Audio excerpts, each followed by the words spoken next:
Welcome to the Afrocentrics podcast, where we explore everything from personal development to fulfillment, African pride, dating, and all things that make your spirit thrive.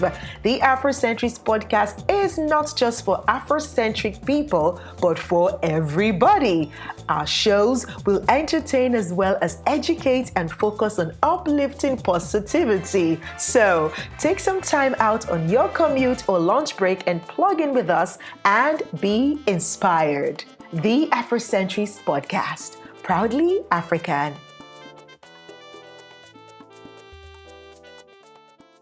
Hi, welcome back to the Afrocentrics podcast, and it's Discovery Tuesday, and I'm your host, Solomon Omero, and as usual, I'm with Edidi Young today. How are you doing, Edidi Young? I'm doing great. Solomon, it's so good to be here with you again. How are you doing too? I'm doing great myself. It's always good to be around here. Hi, my name is Solomon Omero, and with me is Edidion Okonkwo. And together we're going to be hosting this segment of the Afrocentrics podcast titled Discovery Tuesday. It's going to be a world of discovery where we'll have fun hanging out together as we bring you insights that will inform and educate you on topical issues bordering on relationship. This will help you discover yourself and enable you make better choices as you go through your unique life experiences. Coming to you every Tuesday at 4 p.m. GST. Remember, self-discovery is the first step to true freedom. See you there. Yeah. And today we want to talk about a very, very interesting topic. I say this all the time, but yes, all the topics we talk about are always interesting, and I relate to them a lot. Today we're talking about doing something. How many of you listening to us have ever struggled with starting a new project or learning a new hobby or advancing in something? How many of you have struggled with it? My hands are up. Yeah, I've also struggled with it. I've been there, done that. I'm a witness. Yeah, and there are a couple of reasons why we struggle with that. So today we want to see why people struggle with starting something new or achieving new goals.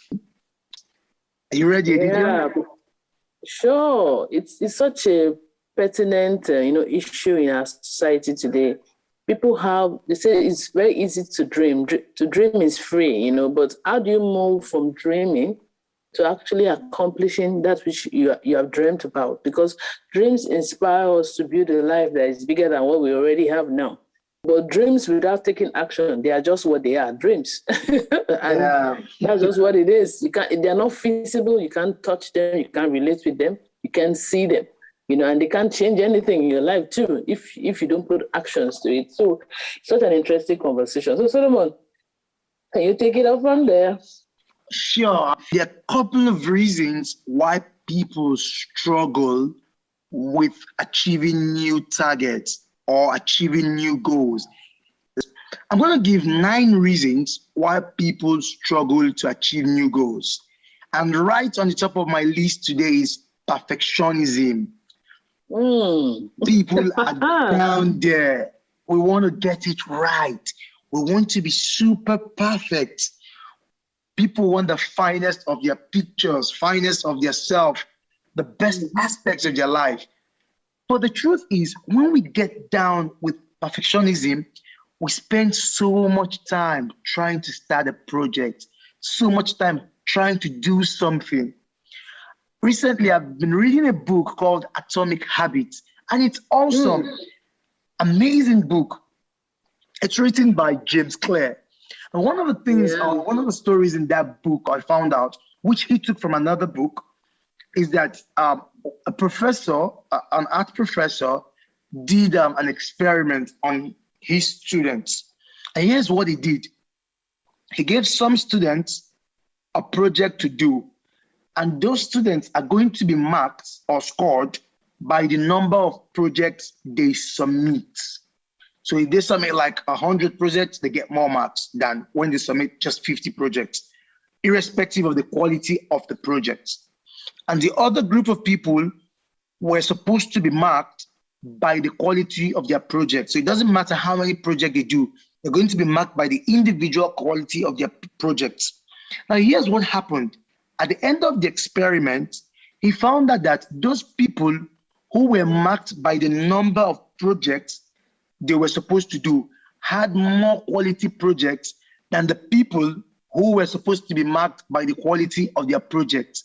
Now, what was the problem?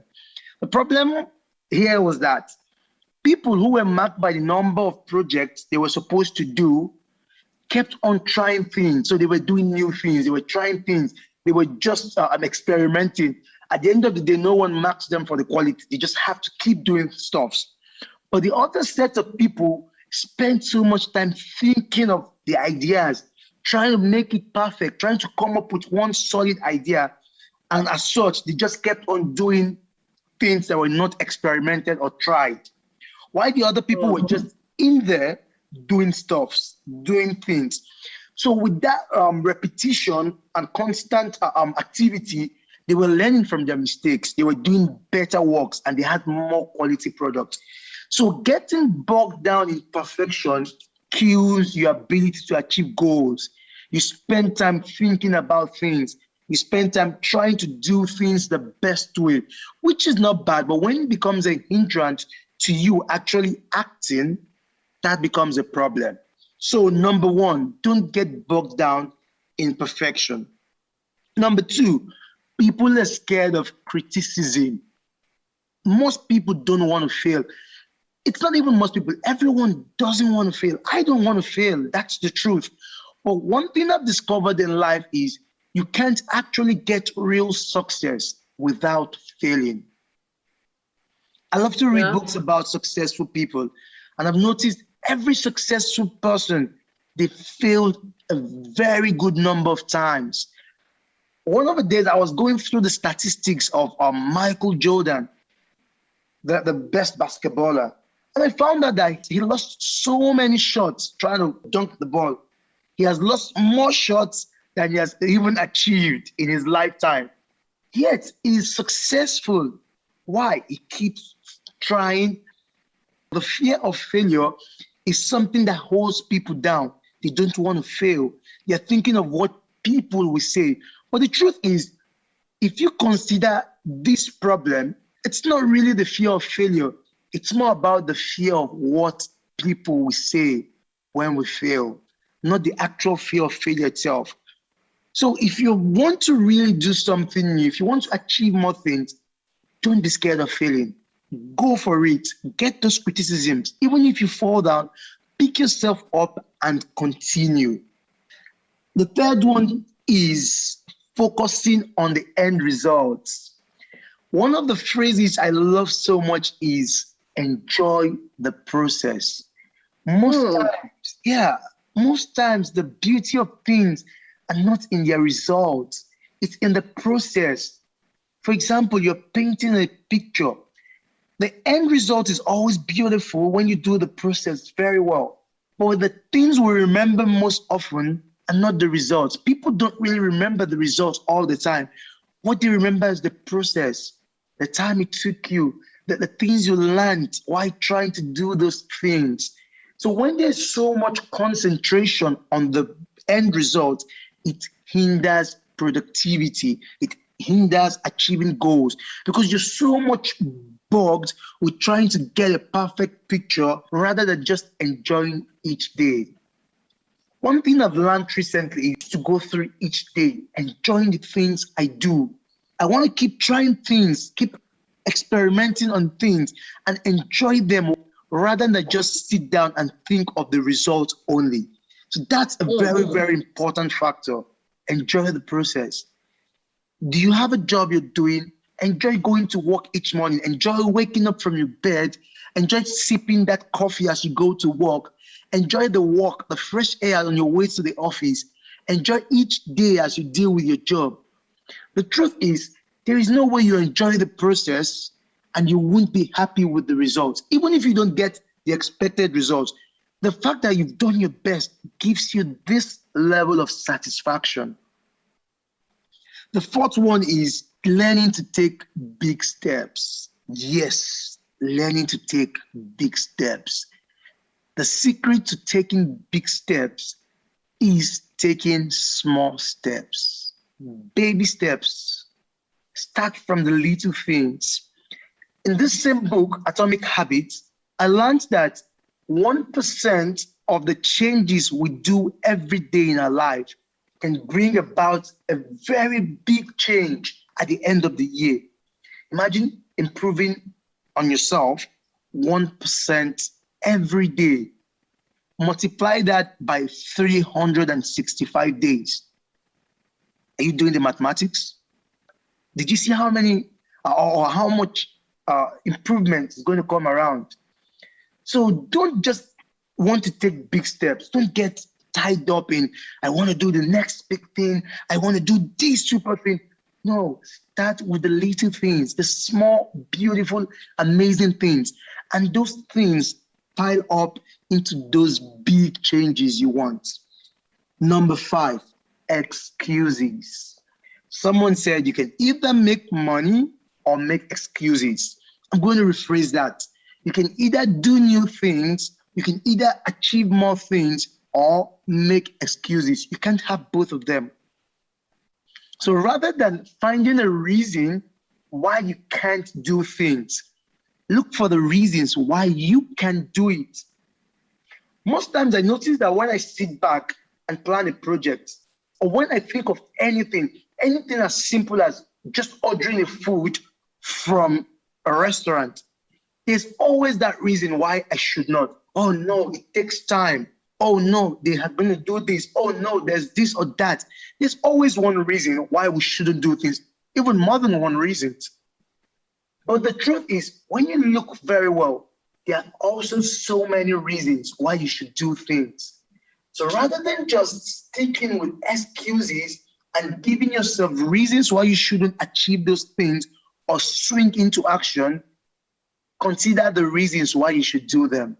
There's always a beautiful and amazing reason why you should do them. So don't be scared of trying things. Don't be scared of doing new things. Don't make excuses for why you can't achieve new things. Rather, tell yourself you can do those things and give yourself reasons to achieve them. Number 6, procrastination. Yeah, almost everyone does this. But the problem is, the more you do this, the more you kill the time you actually need to be productive. I also learned about the 2-minute rule. Now, the 2-minute rule says, rather than just trying to do the whole stuff, for example, if you want to go for a run or you want to go for the gym, rather than think about the entire gym process, just think about wearing your gym shoes or changing into your gym clothes. It takes you about 2 minutes to be able to put on your shoes or change into your gym clothes. So just think about that and say, okay, your mind is saying you will go to the gym tomorrow, but then convince your mind to say, okay, let me just wear my gym clothes, even if I don't go to the gym. The odds are, once you put on those gym clothes, it's easier for you to do the exercise or go to the gym while you're already in those clothes. So once you're in your gym clothes, you're like, yeah, let me just go to the gym, even if it's for a few minutes, since I'm already in these gym clothes. That's one way to kill procrastination. Just use the 2-minute rule, do something related to it, and then see how it goes. The next one is expectations. We allow what people expect from us overshadow us. Learn to be happy with your results.